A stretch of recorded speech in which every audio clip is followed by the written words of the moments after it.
Hello, ladies and gentlemen, boys and girls, people of all ages, sexualities, and identities, and welcome back to another film/book review. And today's film/book review is The Maze Runner, The Scorch Trials. So, without further ado, without beating around the bush and all, let's tell you the Jackanory of The Scorch Trials. Thomas and his friends have been saved from the maze via the bus and have been taken to an elusive facility in which they seem to be finding themselves very comfortable. They seem to have been taken somewhere very safe and very at home. But all of a sudden, Thomas gets an inclination when his telepathy starts playing all over the place and he can't reach out to Teresa. Something is wrong. In fact, something is wrong, because of course, Teresa is nowhere to be seen. But, in her place is a mysterious figure named Aris.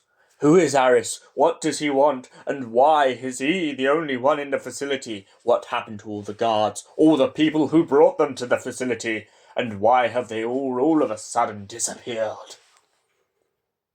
Well, it turns out, my old Chinas, the reason is a bit weird to the wise. You see, they start to have hallucination, all the guys in the facility. And it turns out, Aris points out that he was part of a very similar group to theirs, but instead it was called Group B. Group B was a bunch of girls, and these bunch of girls had basically gone through the maze trial. But they're nowhere to be seen and nowhere to be found, but Aris is just as clueless as the rest of them. After a couple of hours of almost starvation, a bunch of food appears from nowhere. And then a man with a beak like a rat appears behind a screen and tells them that they have no choice but to leave the facility if they want to survive. They've all been infected with the flare and have all been tattooed by Wicked to mark them as theirs. The tattoos all give everyone an indication of what role they have to play. Mino has been allocated the leader, which kind of makes him very big-headed in this book, as he believes himself to have power over the rest of the Gladers. But nonetheless, regardless of who is or isn't the leader in this story, it turns out that they must all go through this kind of teleport device. And when they go through the device, they find themselves in a dark tunnel. In this dark tunnel, there's a mysterious creature, which I can't lie, kind of reminds me a bit of the Autons in the way that it kind of is supposed to turn people into plastic and stuff, but that's besides the point. This creature starts turning people into like kind of balls. It kind of chops them up, wraps them up, and turns them into like a big ball of goop. And this big ball of goop, when Thomas and the others touch it, is just basically flesh. Eventually, they manage to escape the creature and run for miles into the Scorch. They come across the Cranks, and in doing so, they eventually end up doing the same thing that happens in the film. They end up running into the night when a storm comes overhead, but in this version, in the book version, they're not running with Teresa. Teresa is nowhere to be seen, and all of a sudden, when she is to be found, Thomas finds out that she has this kind of fixation on telling Thomas to leave her alone and not stay with her. Upon telling this to the rest of the group before going into the lightning storm, they all think him crazy. But with the lightning overhead and very little opportunity to escape, they do what they're told and, of course, run into the kind of workman's yard. Upon entering this yard, they come across a character named Jorg and a young lady named Brenda. They're both cranks, and they both live in this city for the cranks. They point out to the boys that the cranks aren't exactly as the Wicked has made out to them, and the cranks are just kind of people who are slowly losing it, but the worst to worst have been trapped in the underground city. After an explosion triggered by a jealous crank, the group gets split up. Jorg and the Gladers go running out into the city. Meanwhile, Brenda and Thomas are trapped underground, and the only way out is through the sewer. Upon coming under the sewer, Brenda and Thomas end up hiding under a desk in an underground base in hopes that the other cranks who have absolutely lost their mind won't find them. Eventually, after escaping those cranks, Thomas and Brenda find themselves in a party. Going to the party, they get drugged and begin to dance with one another. Not much is known in this book about what does and doesn't happen between Brenda and Thomas, but it's very heavily implied that the two become very connected. They wake up tied to chairs after the people at the party find out that they have something to do with Wicked, and the fact that the tag on the back of Thomas's neck and all the signposts in the city indicate that Thomas is the real leader. Eventually, they manage to escape these cranks and this party, whilst everyone in the party is having a hangover, and they escape back into the desert. Upon going further out into the desert, we come up to a kind of standstill. It turns out Teresa has become the gang leader of Group B of all the women, and she has the power over them. And when Thomas tries to approach, she starts beating the hell out of him. Then she gets the girls to tie him to a tree in hopes that they will kill him. But after this not working and the girls finding sympathy, after them not really seeing Thomas the way that she has betrayed him to be, they decide to let him free and go looking for Teresa and this safe haven that they're all looking for to do with the flare to try and get the cure. Upon looking for this safe haven, they find themselves in a capacity in which the girls get split up from Thomas, and Thomas is locked in a box and gassed by Aris and Teresa. After this moment, Thomas's trust in Teresa becomes very thin, and he finds it hard to trust her ever again. He escapes the next day, and Teresa tries to beg to him that it was all part of the act and Wicked made the pair of them do it. They had done something to their brains, and this wasn't a normal reaction. Thomas shrugs it off and decides to join back up with the groups.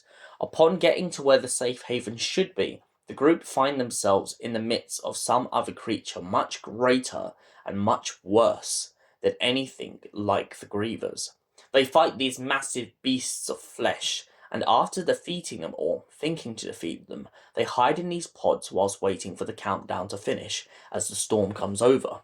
But Thomas and the groups start to worry that maybe, just maybe, they might not make it through the storm due to the fact of the lightning getting through the pods. Their only hope now is to get out, as there's only 5 minutes left. Upon a berg coming down, they jump onto the berg and fly out of the Scorch.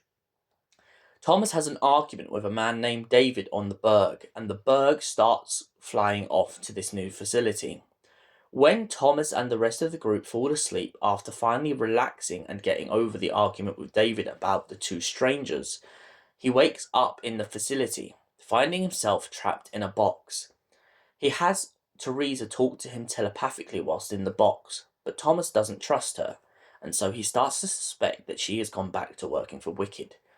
She tries to plead to him, but Thomas tells her to stop talking, and then he mentions that whatever she's about to say, she should tell Wicked that he's not playing the games anymore.